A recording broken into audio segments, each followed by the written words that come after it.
がここにいるうちの本物のスクールスポーツのために行こうぜベイビーバン手の服には気をつけて、現実になることがありますからね。Alright, so we're going to go ahead and continue the long-standing tradition of covering Japanese boxing here on True School Sports. True School Sports, the #1 source for Japanese boxing in America. And this is my official post-fight review for Nonito Donaire versus Riku Masuda. And your result of the fight is the God's left. We told you guys about the Riku Masuda left hand. The God's left doing its damage, beating up the 43-year-old, and making Nonito Donaire look every bit of his 43 years old age. And they forced Team Donaire to throw in the towel after roughly about 7 rounds.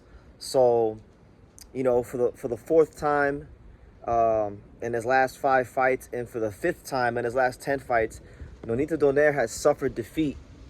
And we'll get to Masuda in a minute and what could be next for him and potential big fights. But I want to really just camp out on Donaire here for a second, because like I'm going to quote the great Roy Jones Jr. Roy Jones Jr. said a while ago, you know, that no one told him when to start boxing, so how could they tell him when to finish boxing? And, you know, when I heard that quote from Roy Jones, I was like, man, that quote makes a lot of sense, right? But I'm going to make an exception for this one because, you know, you got to know when to hold them, and you got to know when to fold them. Like the great country singer said. I think that was Willie Nelson. But anyway, Donaire got to hang him up, man. He's had a great career. He turned pro in, what was it, 2000? The year of 2000. He's been boxing for 25 years. I'm watching him fight against Masuda, and he's doing some great things in spots, but the volume isn't there. And he can't really pull the trigger like he needs to. And it's like, there's nothing to prove. We all know Donaire is going to the Hall of Fame. We all know that Donaire is a great fighter. He's given us more than enough, and then some. You know, great memories in the ring. I think it's time for Nonito Donaire, you know, to kick his feet up somewhere, plant some trees like this right behind me, and just enjoy the fruits of his hard-earned, exceptional labor in the sport of boxing. Because his scar tissues aren't what they used to be. He can't pull the trigger like he used to. And I know he looked great against Seiya Tsutsumi, right? And that might have been his last great performance, you know. So I think he needs to hang it up for his sake. And I hope that the people in and around him, you know, everyone, you know, from his family to his team to just everyone, I hope they're honest with him about where he's really at, and you know, if he wants to fight like, you know, some overmatched fighters, like do a fight in the Philippines, go ahead and do that. But don't like, please hang it up, hang up the gloves, hold your head high, kick your feet up, and enjoy the fruits of your labor, and enjoy the great career you've had, because Nonito Donaire has had an exceptional career.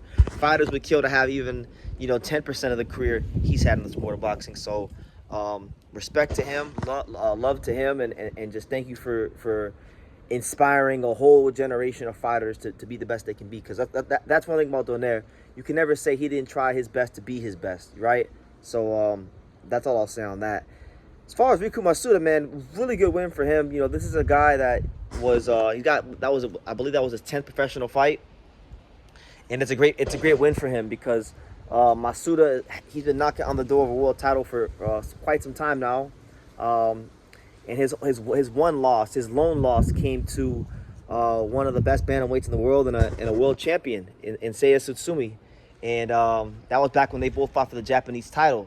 So, you know, Seiya Tsutsumi, you know, the same speech I just gave Donaire, I might have to give to Seiya Tsutsumi, who's younger than Donaire, because he's been in a lot of wars, and there's a lot of wear and tear on him. But like, he was supposed to fight Antonio Vargas.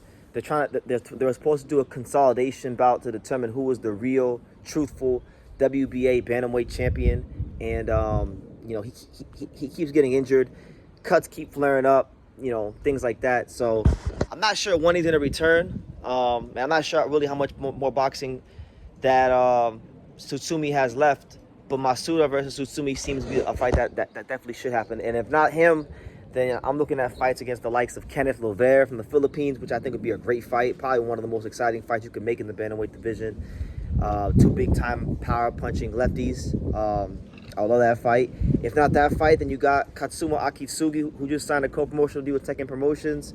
And a whole host of guys. I mean, bantamweight's got a lot of talent and guys from Japan. So a lot of good fights to make on the world level, but on domestic shores over there in Japan. But yeah, it was a fight. It was a fight where Donaire just couldn't pull the trigger the way he needed to, and Masuda. I was really impressed in this fight with Masuda, even though it was a 43-year-old Donaire. I was impressed with him because I felt like he used the other punches a bit more. Donaire stood right in front of him, so you saw Masuda use his jab a little bit more efficiently in this fight. You saw the right hook.